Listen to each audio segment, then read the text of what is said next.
처음에 성경은 장과 절이 구분되어 있지 않았습니다.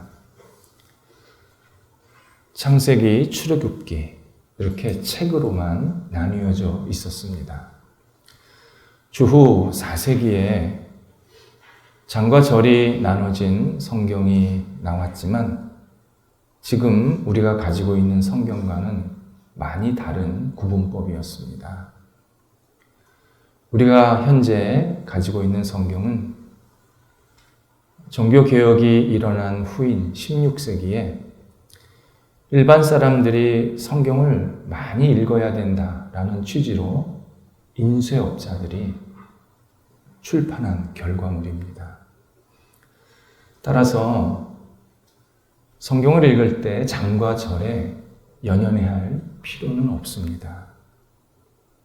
장과 절이 하나님이 하신 것은 아닙니다. 오히려 내용을 좀 더 잘 보면서 이렇게 단락단락 읽는 것이 더 유익합니다. 일례로 로마서 9장에서 11장에는 3장으로 나뉘어져 있는데 내용은 하나의 전체 단락입니다. 서로 앞뒤 구절이 긴밀하게 연결이 되어 있어서 주의 깊게 묵상을 해야 전체의 뜻을 제대로 알 수 있습니다. 특히 10장 20절, 21절과 11장 1절은 서로 연결을 해서 이해하는 것이 자연스럽습니다. 하나님께서 사람을 구원하실 때 의외성이라는 것의 특징이 있습니다. 의외성이란 하나님께서 모든 사람들이 구원을 받기를 원하시는데 안타깝게도 모두가 구원을 받지를 못합니다. 각 개인이 하나님께서 다가오시지만 계속 거부하고 그리고 멀리 가는 그런 결과로 구원을 받지 못한다라는 뜻입니다. 또 하나 의외성이란 도저히 신앙생활할 것 같지 않았던 사람이 예수를 믿고 구원을 얻는 모습을 보는 그런 의미가 담겨 있습니다. 그래서 우스갯소리로 천국에 가면 3번 놀란다고 합니다. 내가 천국에 있어서 놀라고, 나랑 친하게 신앙생활 잘하던 사람이 없어서 놀라고, 와, 어떻게 저런 사람이 여기 와 있냐 해서 놀랍니다. 사도 바울이 그런 고백을 하고 있습니다. 자신은 하나님의 구원을 받을 수 없는 사람이었는데 하나님께서 자기를 사랑하셔서 구원의 자리로 인도하셨다고 고백을 합니다.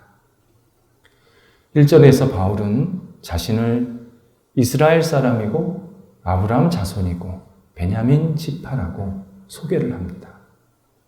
뼛속까지 유대인이라는 뜻입니다. 당시 유대인은 예수님이 절대 세상의 구원자가 아니다 판단을 했고 그에 따라서 그를 저주했고 죽였습니다.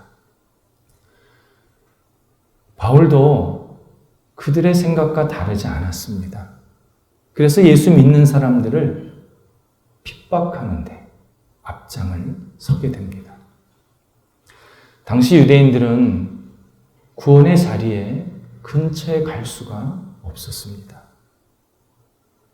그런데 바울은 하나님께서 찾아오셔서 예수님을 만나게 하시고 구원받게 하시고 예수님을 세상에 전하는 사도로 세움을 받았다. 그렇게 고백을 합니다. 그러면서 10장 20절 21절에서 하나님께서 한 사람을 구원하시기 위해서 어떤 일을 행하시는지를 설명해 주고 있습니다. 하나님을 모르는 사람을 먼저 하나님께서 찾아오시고 하나님께 계속 등 돌린 사람에게 하나님께서 손을 내미셔서 그를 붙잡아 주셔서 구원에 이르게 한다 말씀하십니다.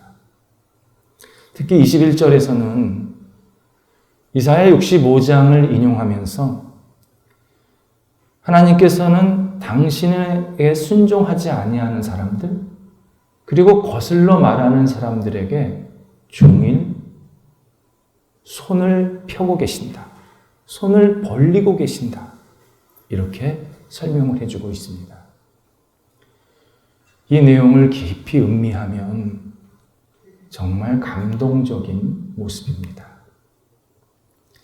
거슬러라는 이 표현은 상대방에 대해서 긍정적이고 순응하는 모습이 전혀 없는 태도입니다.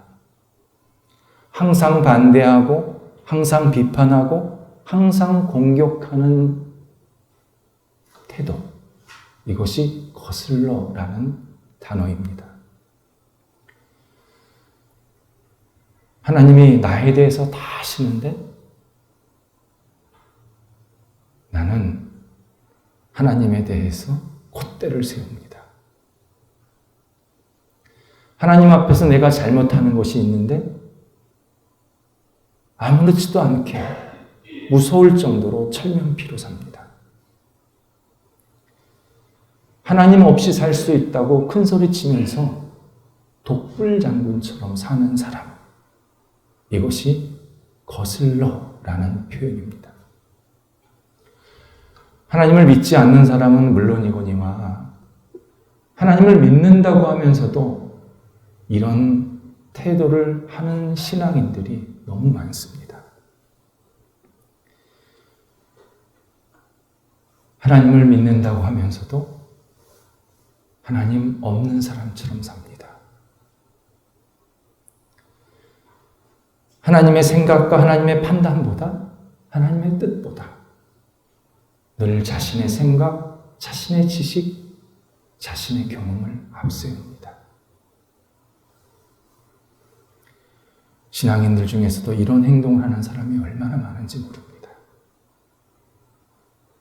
그런데 하나님은 그런 사람을 향해서 종일 손을 벌리고 계신다 말씀합니다.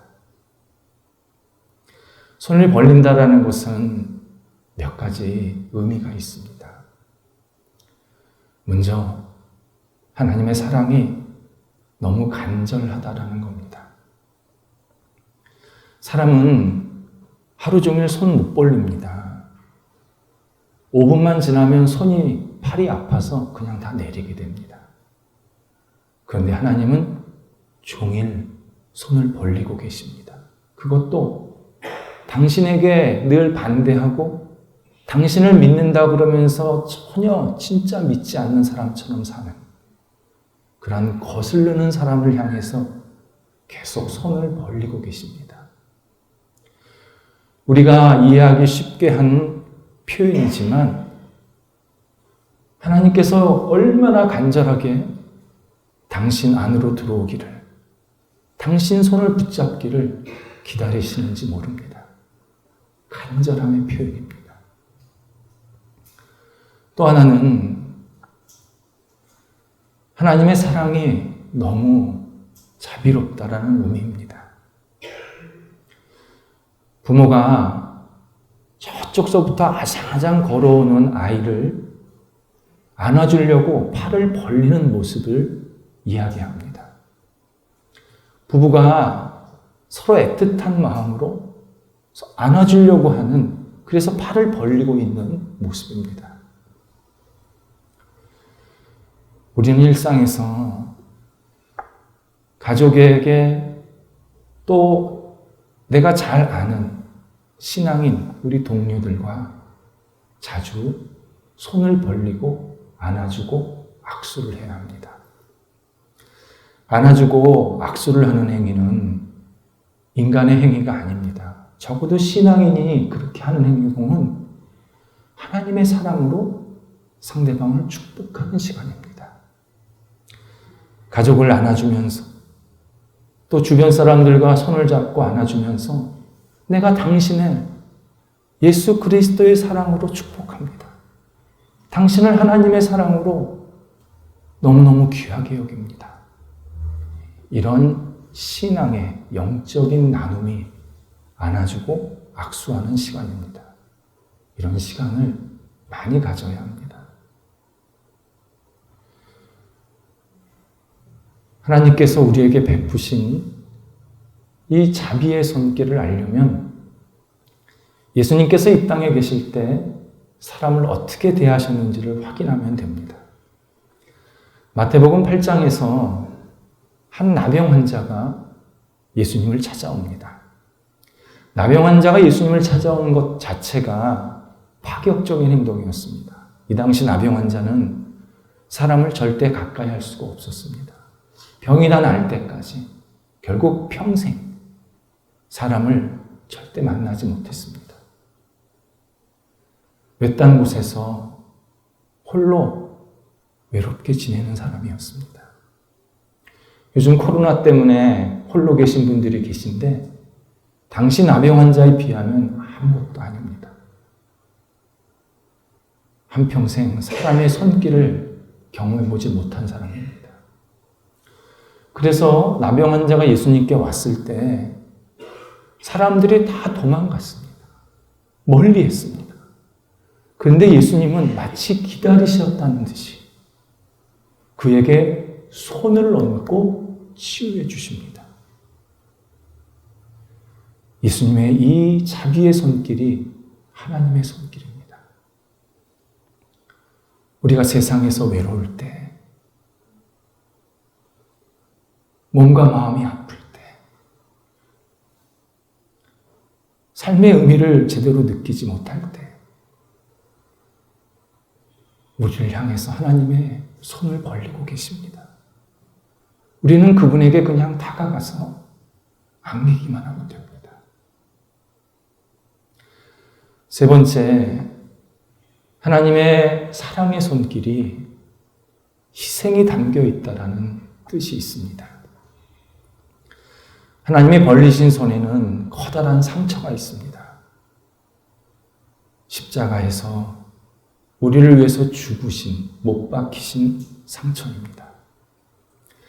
세상의 신은요, 상처가 없습니다. 그런데 우리의 구원자이신 예수 그리스도의 손에는 커다란 상처가 있습니다. 부활하신 예수님께서 도마에게 나타나셔서 내 손을 만져보고 내가 부활했음을 믿으라 말씀하셨을 때 도마는 그의 손을 차마 만지지 못했습니다. 상처가 너무 커서 흉측했기 때문입니다.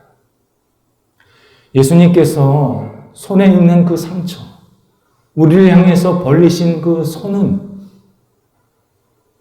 우리의 죄를 용서하시기 위한 사죄의 흔적이고 우리를 다시 살리시기 위한 사랑의 흔적입니다.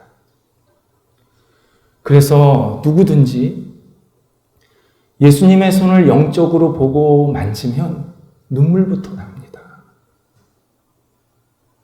무릎을 꿇습니다.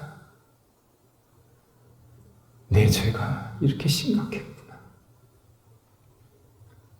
내가 이렇게 하나님 앞에서 죽을 수밖에 없었던 비참한 존재였구나. 온몸으로, 영혼으로 느끼기 때문에 그분께 고개를 숙일 수밖에 없습니다. 하나님께서는 이런 사랑의 손길을 인류 역사 내내 베푸셨습니다. 뒤돌아선 자들에게, 하나님을 믿는다고 그러면서 전혀 믿음을 갖지 않은 사람들에게, 하나님을 모르는 사람들에게 계속 손을 펼치셨습니다. 그것이 성경에 계속 나오는 겁니다. 이스라엘 백성이 가나안 땅에 들어갔을 때 빠른 시간 내에 안정되게 잘 정착했습니다. 그리고 어느 정도 나라의 규모가 갖추게 되었습니다. 이때 이스라엘 백성들이 주변 나라를 보니까 왕이 있는 겁니다. 근데 자기들은 왕이 없는 겁니다. 그래서 선지자 사무엘에게 우리에게 왕을 세워달라고 요청을 합니다. 이 요청을 듣고 하나님께서 너무 마음 아파하십니다. 지금까지 이스라엘 왕은 하나님이셨고 하나님이 아무런 어려움 없이 이스라엘 백성들을 이끌어 주셨는데 조금 안정되니까 지금 와서는 하나님을 버리고 인간 왕을 세워서 그를 의지하겠다. 하나님을 반역하는 행동을 했기 때문에 하나님이 너무 마음 아파하신 겁니다. 하지만 이스라엘 백성들은 자기들이 왕을 세우는 일에 정신이 팔려서 뭘 잘못하는지도 몰랐습니다. 하나님의 마음도 헤아리지를 못합니다. 이에 하나님께서 내가 왕을 세워주겠지만 그 왕이 너희들을 많이 괴롭게 할 것이다. 경고합니다.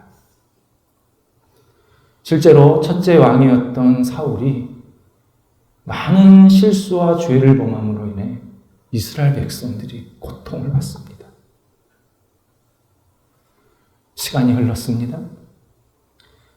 선지자 사무엘이 세상을 떠날 즈음에 다시 이스라엘 백성들이 한 행동을 이야기해 줍니다. 너희들이 왕을 구한 것은 하나님의 마음을 아프게 한 죄였다. 그때서야 이스라엘 백성들이 자기가 죄졌다는 것을 깨닫게 된 겁니다. 그리고 우리가 심판을 받겠구나 두려워하게 됩니다. 이에 사무엘이 하나님의 마음을 이스라엘 백성들에게 전해줍니다. 사무엘상 12장 20절입니다. 너희가 하나님께 순종하지 않았으나 다시 진심으로 여호와를 섬기면 하나님께서 그의 백성을 버리지 아니하실 거라. 하나님께서 그의 백성을 버리지 아니하실 것이다. 하나님의 약속을 들려줍니다. 이 약속은 지금 우리에게도 유효합니다. 우리가 하나님께 불충하고 하나님 믿는 것에 실패하고 하나님을 제대로 섬기지 못하고 하나님을 믿는다 그러면서 하나님의 마음을 아프게 할 때가 굉장히 많았지만 다시 진심으로 하나님을 바라보고 하나님께 나오면 하나님께서 우리를 버리지 않으시겠다고 끝까지 우리를 인도해 주시겠다고 약속하고 계십니다. 이때 하나님께 나오면 가슴에 칼을 품지 말아야 합니다. 칼이란 세상에 대한 원망, 사람에 대한 미움, 인간적인 탐욕과 욕심, 이건 심각한 칼입니다. 이런 칼을 갖고 하나님께 나오면 하나님께서 받아주실 수가 없습니다. 하나님은 빈손으로 나오라는 겁니다. 그냥 네 자체를 가지고 오라는 겁니다. 네 안에 있는 모든 것들을 버리고 두 손을 들고 나한테 나오라. 내가 너를 절대 포기하지 않겠다. 약속하고 계십니다. 바울은 2절 이하에서 하나님의 자비의 손길, 이 사랑의 손길을 또 한 번 이야기해 주고 있습니다. 열왕기상 18장에서 선지자 엘리야와 바알을 숭배하던 선지자들과 누가 진짜 신을 섬기는지 서로 대결하는 장면이 등장합니다. 엘리야가 이럴 수밖에 없었던 것은 이 당시 이스라엘 백성들이 모두 바알신에 빠져 있었습니다. 너무 영적으로 어두웠고 혼란스러웠습니다. 먼저 바알 선지자들이 제단 위에 제물을 올려놓고 이 제물을 태워달라고 바알신에게 기도합니다. 아무 일도 일어나지 않습니다. 당연합니다. 바알은 죽은 신이요 가짜 신입니다. 선지자 엘리야는 똑같이 제단 위에 제물을 올려놓고 물을 마구 부읍니다. 주변이 물로 철철 넘치게 합니다. 그리고 하나님께 기도했더니 하나님께서 제물과 물은 물론이거니와 주변에 있는 돌과 흙까지 다 태워버려 재로 만드십니다. 당연합니다. 하나님은 유일하시고 살아계신 여호와이시기 때문입니다. 이 일 후에 엘리야가 400여 명의 선지자들을, 바알 선지자들을 다 처단합니다. 이 소식이 왕궁에 있었던 이세벨에게 들려집니다.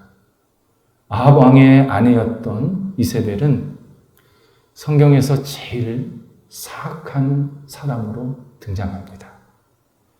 이스라엘 백성들을 우상 숭배와 탐욕으로 빠지게 한, 그래서 모두 지옥으로 몰고 가려고 한 사탄의 상징으로 이세벨이 나옵니다.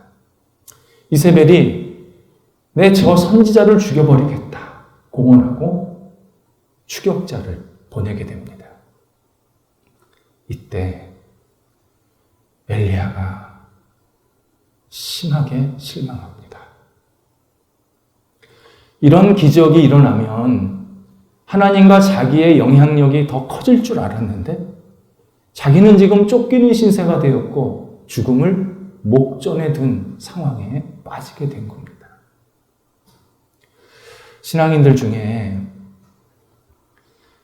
나에게도 엘리야와 같은 기적이 필요합니다 말씀하시는 분들이 있습니다. 우리 가정에는 믿지 않는 사람들이 너무 많습니다. 우리 회사에는 불신자들로 가득합니다. 내 주변에는 우상 숭배자들이 너무 많습니다. 이 엘리야에게 임하신 하나님의 기적이 저한테도 필요합니다. 그래서 사람들이 하나님의 살아계심, 하나님의 존재를 인정해야 합니다. 이렇게 생각하시는 분들이 있습니다. 조심해야 합니다. 엘리야 같은 하나님의 사람도 기적을 체험한 후 영적인 어려움을 겪었습니다. 우리같이 일반적인 사람들이 기적을 체험하면 어떻게 돌변할지 모릅니다. 장담하지 마십시오. 역사 속에서 수많은 사람들이 하나님의 기적을 체험하고 변질되고 잘못돼서 얼마나 많은 사람들을 잘못되게 하고 힘들게 했는지 모릅니다. 우리에게는 이미 기적으로 오신 예수 그리스도 그리고 그분의 말씀이 있습니다. 그 말씀을 붙잡고 그 말씀에 따라 살아가는 신앙, 그게 진짜 신앙입니다. 그게 마지막까지 흔들리지 않는 신앙입니다. 구원받는 신앙입니다. 말씀을 다시 묵상하고 말씀이 나한테 말씀하시는 것을 잘 듣고 그 말씀대로 살아가는 신앙. 그게 올바른 신앙생활입니다. 기적을 체험한 후 엘리야는 영적인 침체 그리고 믿음을 잃게 됩니다. 그래서 40일을 걸어서 호렙산 근처로 들어갑니다. 이때 하나님이 그에게 내가 왜 여기 있느냐 물으십니다. 엘리야가 대답을 하는데 이 대답이 성경에서 대표적인 불평입니다. 열왕기상 19장 10절입니다. 내가 여호와께 열심히 득심하여 싸우나 곧 내가 하나님을 섬기는데 충성스럽게 헌신해 싸운데 하나님의 사람들은 다 죽고 나밖에 남지 않았습니다. 이런 불평입니다. 내가 열심히 봉사했는데 내 몸이 이렇게 아픕니다.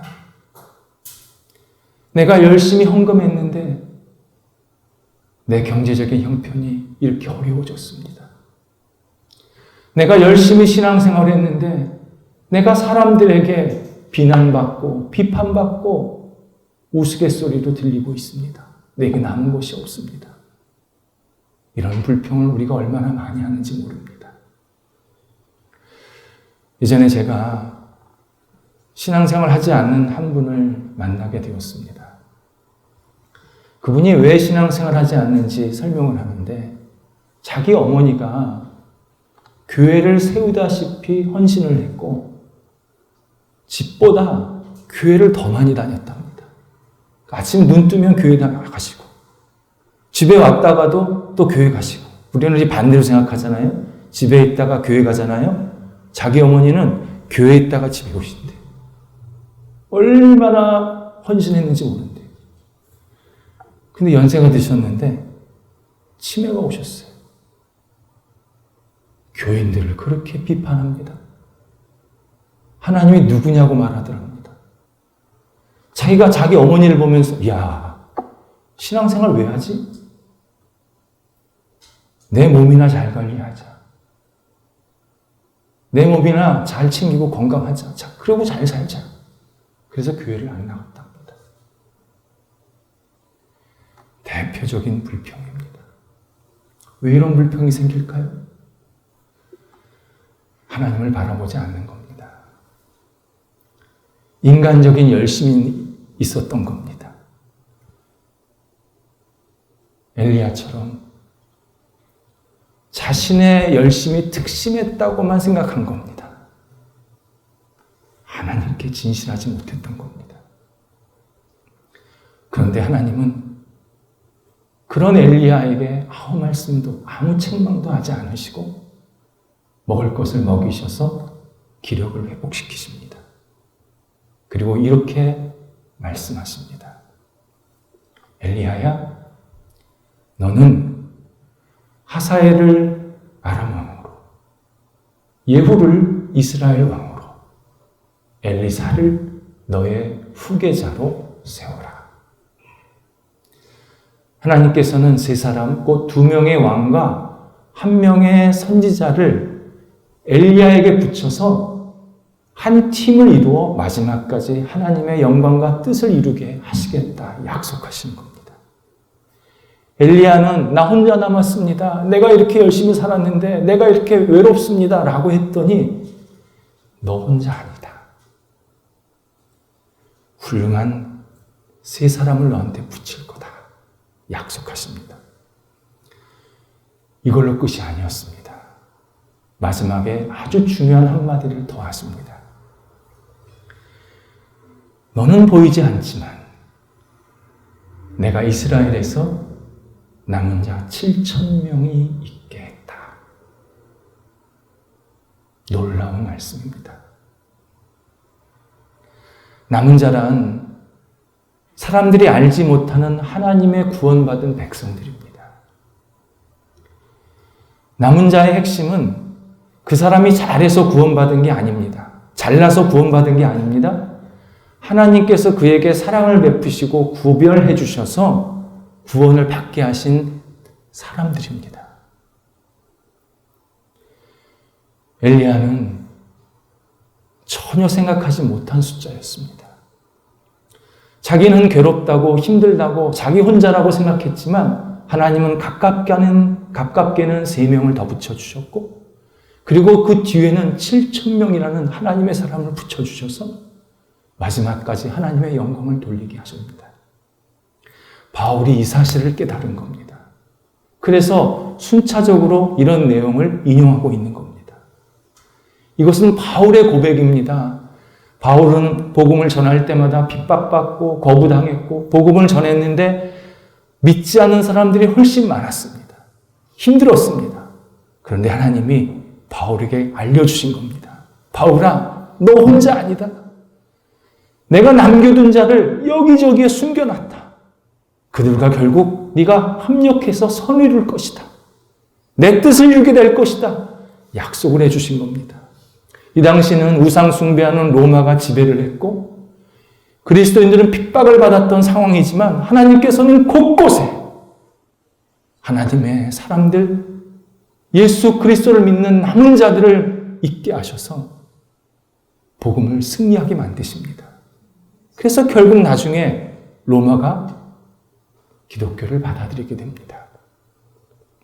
하나님께서 이 땅에서 남은 자를 있게 하시고 하나님의 백성을 곳곳에 숨겨두시는 일은 한두 번 있는 이벤트가 아닙니다. 역사 속에서 어느 시대나 어느 사회나 계속 남은 자가 있게 하셨습니다. 20세기가 시작이 되었을 때 신은 죽었다라는 니체의 말을 차용해서 성경에 신은 죽었다 떠들고 다녔던 사람들이 있었습니다. 이들은 인간의 이성을 숭배하듯 인간의 이성이 최고의 신이라고 여겼던 사람들이었습니다. 인간의 이성은 세상을 이롭게 할 것이다. 기독교 신앙은 희망이 없다. 기독교 신앙은 한낮에 꾸는 꿈과 같다. 오직 인간의 이성만이 세상을 발전시키고 세상을 더 아름답게 만들 것이다. 떠들고 다녔습니다. 이들이 나중에는 급진적 진보주의자로, 공산주의자로 계속 변형돼서 나왔습니다. 그렇게 100년이 흘렀습니다. 떠들고 다녔던 사람들은 다 죽었습니다. 공산주의 20세기 말에 몰락했습니다. 그런데 희망이 없다고 생각했던 기독교 신앙은요, 그 100년 사이에 몇 번에 걸친 부흥의 역사가 일어납니다. 영적인 회복이 일어납니다. 그래서 얼마나 많은 하나님의 백성들, 남은 자들이 세기 말에 생겼는지 모릅니다. 1900년도 시작할 때보다 1900년대 말에 예수 믿는 사람들이 훨씬 많아졌습니다. 하나님께서 남은 자로 만들어주신 겁니다. 다시 21세기가 시작이 되니까 똑같이 신은 죽었다 떠들고 다니는 사람이 생겼습니다. 이들은 과학과 기술로 무장한, 과학과 기술이 세상을 변화시킬 것이라고 믿는 사람들이었습니다. 이들도 역시 보이지 않는 하나님을 믿는 것은 의미가 없다. 그것은 무가치한 일이다. 떠들고 다니면서 신은 죽었다. 오직 과학과 기술만이 세상을 아름답게 변화시킬 것이고 유토피아로 만들 것이다. 지금도 외치고 있습니다. 최근에요, 영국의 공공 시내버스에 이들이 광고를 붙였습니다. 내용이 신은 죽었다. 신을 믿는 사람들은 우리와 토론하자. 이런 도발적인 광고를 붙여놨어요. 하여튼 돈 주면 다 붙이는 거예요, 뭐든지. 근래에 러시아가 이웃나라를 침탈하고 있습니다. 이것은 영적인 일입니다. 군사력, 보이는 군사력, 기술, 숫자를 앞세운 무신론자들이 영토와 권력을 확장하려는 하나님 앞에서의 범죄 행위를 하고 있는 겁니다. 여러분, 이것을 단순히 정치 권력으로 생각하시면 안 됩니다. 하나님을 거부한 사람들, 하나님을 멀리한 사람들, 하나님이 죽었다고 생각하는 무신론자들이 앞에 보이는 게 없는 겁니다. 도발하는 겁니다. 이렇게 해서라도 우리는 힘을 가질 거다. 세상에서 인정받을 거다. 생각하는 겁니다. 그러나 하나님은 지금도 살아계셔서 끊임없이 남은 자들을 만들어주십니다. 오직 예수 그리스도만을 믿고 예수 그리스도 안에서 진정한 소망을 갖고 살아가는 남은 자들을 하나, 둘씩 계속 만들어주십니다. 그래서 기독교 신앙이 마지막에 소망이 되도록 온 사람들에게 보여주고 확인시켜주고 계십니다. 기독교 신앙이 유일한 소망이라는 근본적인 이유가 있습니다. 우리를 위해서 십자가에 못 박혀 죽으신 예수 그리스도가 있기 때문입니다. 예수님은 전설이 아닙니다. 신화가 아닙니다. 가상인물이 아닙니다. 2000년 전에 골고다 언덕에서 우리를 사랑하셔서 직접 십자가에 못 박히신 구원자이십니다. 그분은 지금도 살아계시고 앞으로도 살아계셔서 그분을 믿고 의지하는 모든 백성들을 계속 하나님의 자녀로 남은 자로 만들어 주실 것입니다. 그런데 우리에게는 근심 어린 하나의 질문이 있습니다. 제가 남은 자가 되는 건가요? 제가 끝까지 남은 자가 될 수 있을까요? 이런 두려움의 질문을 하게 됩니다. 근데 신앙인은 질문을 바꿔야 합니다. 나는 왜 두려워하는가? 나는 왜 엘리야처럼 나밖에 없습니다. 내 주변에 예수 믿는 사람들이 없습니다. 우리 가정밖에 없습니다. 왜 외로워하는가? 이 질문을 하셔야 합니다. 나의 불신 때문입니다. 내가 하나님을 믿는다고 하지만 진짜 하나님을 제대로 안 믿는 겁니다. 내가 예수 그리스도를 따른다고 하지만 진짜 예수 그리스도를 안 따르는 겁니다. 그래서 내 안에 계속 불신의 씨앗이 싹이 트고 있는 겁니다. 내 안에 불신의 씨앗이 싹이 튼 사람은요, 인간의 노력과 선한 행동을 통해서 계속 나 자신을 구원할 수 있다고 생각을 합니다. 자기 노력으로, 자기 열심으로 하나님께 인정받고 사람들에게 인정받고 싶어 합니다. 그래서 신앙인은요, 내 안에 있는 불신과 믿음이 평생 싸우는 겁니다. 오직 믿음으로 예수 그리스도를 의지함으로 하나님을 바라봄으로 우리는 구원을 받는 것인데, 우리는 끊임없이 내 안에서 이것도 해야지, 저것도 해야지, 이런 일도 해야지, 저런 일도 해야지, 그러면서 마치 내가 하나님 앞에 신앙생활을 잘하는 것처럼, 진짜 믿음이 있는 것처럼 자꾸 포장을 합니다.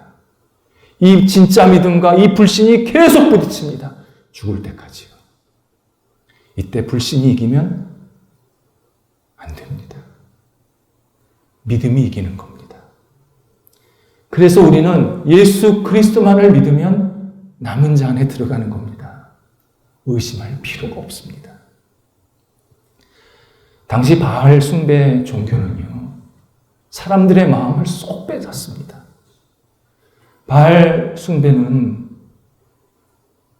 쾌락을 조장하고 부귀영화를 약속했습니다. 네 마음대로 쾌락해, 네 마음대로 즐겨, 그건 너의 선택이고 너의 자유고 너의 권리야. 네가 쾌락을 많이 즐기면 즐길수록 바알은 너에게 부귀영화를 약속해. 이런 종교였습니다. 우리가 생각하기에는 에이, 그런 종교 말이 됩니까? 생각하시죠? 근데 사람들의 마음을 쏙 뺏었습니다. 사회학적으로 이 바알 종교를 유물론적 종교라고 하는 겁니다. 육체와 물질만 붙잡고 사는 그런 종교입니다. 우리 시대에 많은 사람들이 이 바알 종교에 빠져 있습니다. 자기도 몰라요. 바알 종교가 빠져 있는지를. 바알 종교에 빠진 사람들은요, 잘 먹고 잘 살면 되지 뭐. 아이, 내 인생 신나게 즐겁게 살면 되지 뭐. 천국이 어딨어. 지옥이 어딨어. 그냥 이 땅에서 편안하게 잘 먹고 넉넉하게 살다가 세상 떠나면 그만이야. 이런 바알 종교에 빠진 사람들이 얼마나 많은지 모릅니다. 그러나 진정한 그리스도인 곧 남은 자는 바알에게 무릎을 꿇지 않습니다. 신앙인은 오직 예수 그리스도에게만 무릎을 꿇고 경배를 드립니다. 예배하다라는 표현이 성경 언어로 프로스큐네요, 무릎을 꿇고 입맞추다 라는 뜻입니다. 우리는 오직 예수 그리스도께만 입맞추고 예수 그리스도께만 무릎을 꿇고 예수 그리스도께만 고개를 숙이는 남은 자의 삶입니다. 그래서 남은 자는요, 두 가지의 삶의 모습이 있습니다. 하나는 복음에 철저히 붙잡혀 사는 사람입니다. 우리가 세상에 살 때 세상에서 우리에게 자꾸 유혹이 들어옵니다. 이렇게 살면 너 행복하단다. 너 이렇게 살면 잘 살아. 이렇게 살면 너 성공할 거야. 그런데 남은 자는, 진정한 그리스도인은 오직 예수 그리스도, 복음을 우리의 삶의 중심에 놓고 살아가는 사람입니다. 말을 해도 예수님의 말, 행동을 해도 예수님의 행동, 생각을 해도 예수님의 생각, 어떤 목표를 추구해도 예수님이라면 어떻게 하실 거라는 그런 예수님의 뜻과 영광을 생각하면서 계속 살아가는 사람들입니다. 신앙인들도요, 물질이 필요하고 풍족함이 필요합니다. 아니, 하나님이 그걸 주십니다. 근데 우리의 신은 물질과 풍족함이 아니라 예수 그리스도입니다. 그분을 믿고 의지하면 하나님께서는 때마다 필요할 때마다 우리에게 계속 뭔가를 주시고 채워주시고 살아갈 수 있도록 길을 열어주십니다. 그게 남은 자의 삶입니다. 또 하나는 남은 자는 남은 자에게 위로와 격려 그리고 함께 기도해주는 사람들입니다. 남은 자는요, 다른 그리스도인들을 대할 때 한 번만 보고 말 사람, 다음에 저 사람이랑 절대 상종 안 할 사람, 그렇게 행동하지 않습니다. 왜요? 나중에 하나님 나라에 가서 형제 자매가 됐거든요. 나중에 하나님 나라 가서 그와 내가 다시 만나서 형제 자매 애를 누리게 되는데, 지금 본 것은 그때 누리기 전 함께 예행 연습하는 겁니다. 만약에 내가 그리스도인으로서 다른 그리스도인들을 함부로 대하고 그리고 그 사람에 대해서 뭔가 잘못된 행동을 하면 나는 지금 천국의 소망이 없습니다. 그런 말하는 것과 똑같습니다. 남은 자는 남은 자에게 위로가 됩니다. 그래서 남은 자는 다른 남은 자에게 신의를 지킵니다. 사랑으로 대합니다. 그를 예수 그리스도의 사랑으로 존중해 줍니다. 이것이 남은 자의 위대한 삶의 모습입니다. 기도하겠습니다. 하나님, 저희들이 진정한 하나님의 자녀로 남은 자로 이 땅을 살아가기를 원합니다.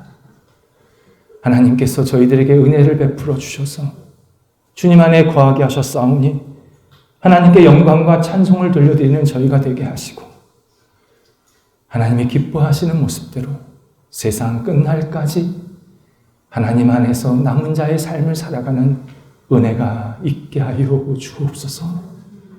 예수님의 이름으로 기도드립니다. 아멘.